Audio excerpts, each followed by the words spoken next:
जय हिंद। स्वागत है आपका गुप्ता जामो यूट्यूब चैनल पे। आज की क्लास में हम देखेंगे भारतीय इतिहास में धर्म धर्म तथा समाज सुधार आंदोलन को बारे में। ब्रह्म समाज। राजा राम मोहन राय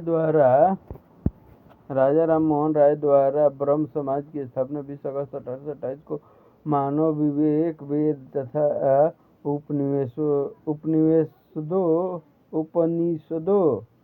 उपनिषदों के ज्ञानात्मक पक्ष को आधार बनाकर तथा एकेश्वरवाद की उपासना, मूर्ति पूजा का विरोध, पुरोहितवाद का विरोध, अवतारवाद का खंडन आदि उद्देश्यों की प्राप्ति के लिए की गई। इसे ही आगे चलकर ब्रह्म समाज के नाम से जाना गया। राजा राम मोहन राय के प्रयासों द्वारा ही governor general Lord William Bentinck ने वर्ष 1829 में अधिनियम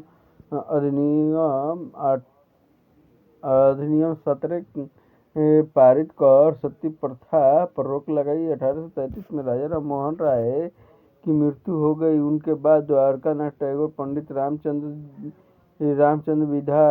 विधावागीस ने संस्था का संचालन किया। ताराचंद चक्रवर्ती ब्रह्म समाज के प्रथम मंत्री थे।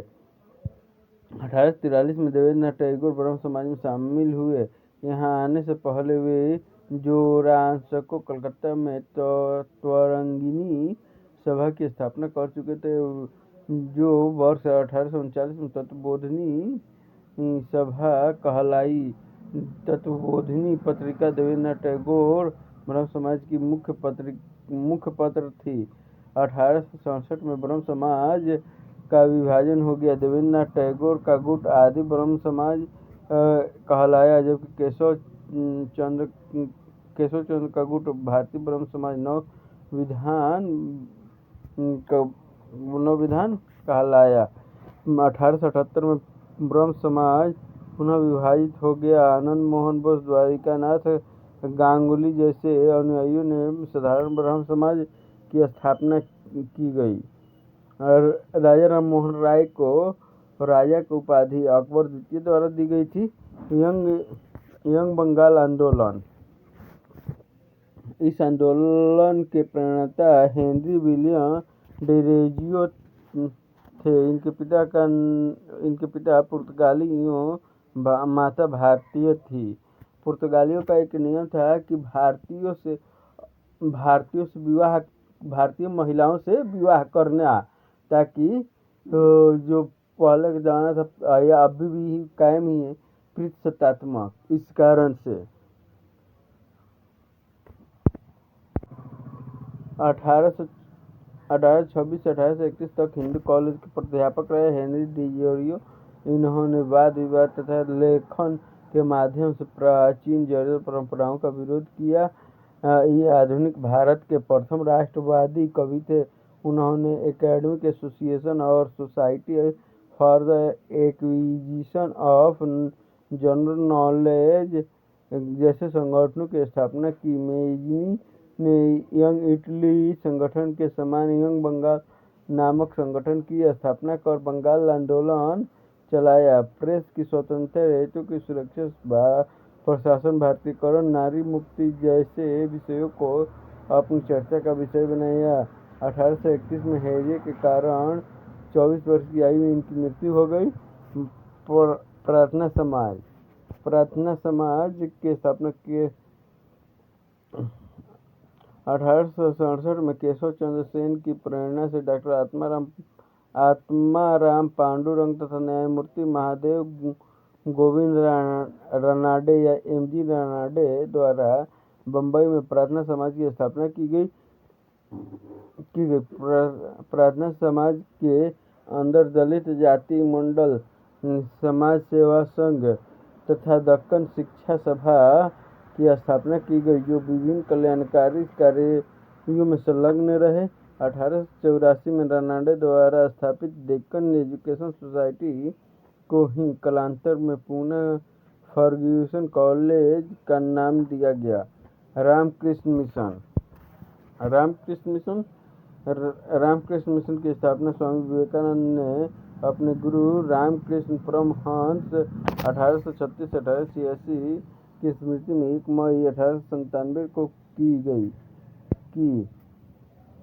सोसाइटी पंजीकरण अधिनियम के अंतर्गत वर्ष 1919 में मिशन का औपचारिक पंजीकरण कराया गया। इनके सिद्धांतों का आधार वेदांत दर्शन है। इस मिशन के अनुसार ईश्वर निराकार, मानव बुद्धि से परे तथा सर्वव्यापी है। रामकृष्ण परमहंस गदाधर चट्टोपाध्याय कलकत्ता के पास दक्षिणेश्वर में काली मंदिर के पुजारी थे। रामकृष्ण ने तांत्रिक, वैष्णव और अद्वैत साधना द्वारा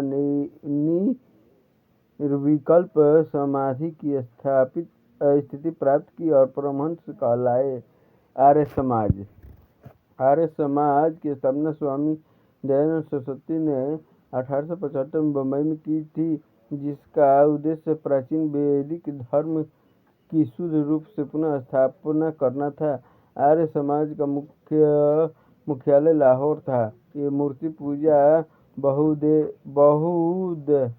बहुदेववाद, अवतारवाद, पशु बलि, तंत्र मंत्र तथा झूठे कर्मकांड को स्वीकार नहीं करते थे।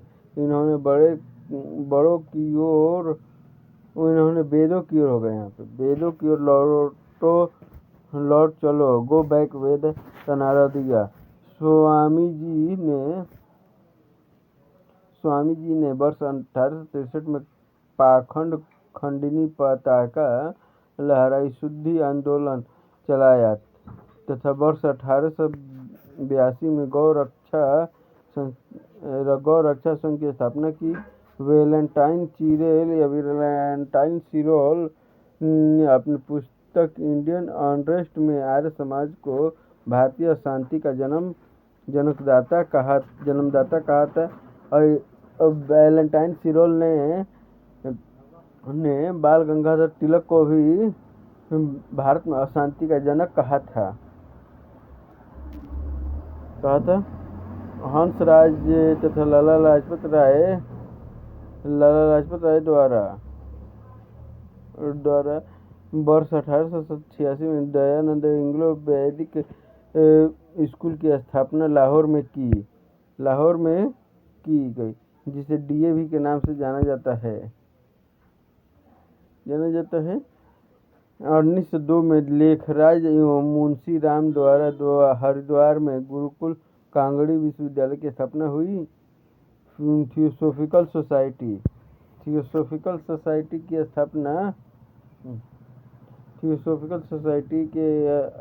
मैडम ब्लावत्स्की तथा कर्नल हेनरी स्टील आलकाट ने वर्ष 1875 में अमेरिका में की।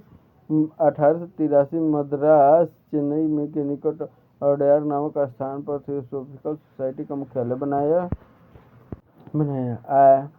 आयरिश महिला एनी बेसेंट भारत आई और 1907 में थियोसॉफिकल सोसाइटी की प्रेसिडेंट बनी। थियोसॉफी से आशय धर्म संबंधी ज्ञान। सोसाइटी का आंदोलन उपनिषदों से प्रभावित था। इनका मानना था कि ईश्वर ज्ञान की प्राप्ति आत्मिक हर्षोन्माद एवं अंतर्दृष्टि के माध्यम से हो सकती है। एनी बेसेंट ने वर्ष 1898 में बनारस में सेंट्रल हिंदू कॉलेज की स्थापना की, जो मदन मोहन मालवीय जैसे लोगों के प्रयास से वर्ष 1916 में बनारस हिंदू विश्वविद्यालय बीची बना। अन्य धर्म से जुड़े सुधार आंदोलन। सिख सभा की स्थापना ठाकुर सिंह साहवालिया एवं ज्ञान सिंह द्वारा 1 अक्टूबर 1873 में अमृतसर में की गई। कुक्का एवं नामधारी आंदोलन भगत जवाहर मल द्वारा चलाया गया। बाद में रामधारी सिंह बालक सिंह भी जुड़ गए। बाबा दयाल सिंह द्वारा प्रारंभ निरंकारी आंदोलन एक पुनरुत्थानवादी आंदोलन था। गुरुद्वारा सुधार आंदोलन, अकाली आंदोलन। वर्ष 1920 में भ्रष्ट महंतों के विरुद्ध वर्ष 1922 में सिख गुरुद्वारा अधिनियम पास हुआ। वर्ष 1925 में संशोधित किया गया। तत्पश्चात शिरोमणि गुरुद्वारा प्रबंधक समिति की स्थापना हुई। पारसी समाज तथा धर्म में सुधार की प्रक्रिया 19वीं शताब्दी के मध्य बम्बई से प्रारंभ हुई। वर्ष 1951 में नौरोजी फरदोंजी, दादा भाई नौरोजी एवं एस बंगाली ने रहनुमाई मदयासन सभा की स्थापना की। सने सुधार संदेश के प्रसार के लिए रफ्तार पत्र निकाला। मुस्लिम 19वीं शताब्दी में समय समय पर मुस्लिम धर्म सुधारकों ने अनेक धर्म सुधार आंदोलन चलाए। इनकी प्रवृत्ति मुख्यतः दो प्रकार की थी। एक पुनरुत्थान बहावी फरियाजी तेयूनी तथा दूसरे आधुनिकीकरण युक्त आंदोलन जैसे अलीगढ़ आंदोलन थे। अलीगढ़ मूवमेंट। अलीगढ़ आंदोलन सर सैयद अहमद खां द्वारा अंग्रेजी शिक्षा एवं विज्ञान के द्वारा मुस्लिम समाज को शिक्षित करने तथा उन्हें आधुनिकता से परिचित कराने हेतु शुरू किया गया। W. हंटर की पुस्तक इंडियन मुसलमान में ब्रिटिश सरकार को मुसलमानों से समझौता कर उन्हें रियायत देकर अपनी ओर मिलाने की सलाह दी गई। इसी सुझाव के तहत ब्रिटिश सरकार द्वारा भारतीय राष्ट्रीय कांग्रेस के विरुद्ध सर सैयद अहमद खां को तैयार किया गया।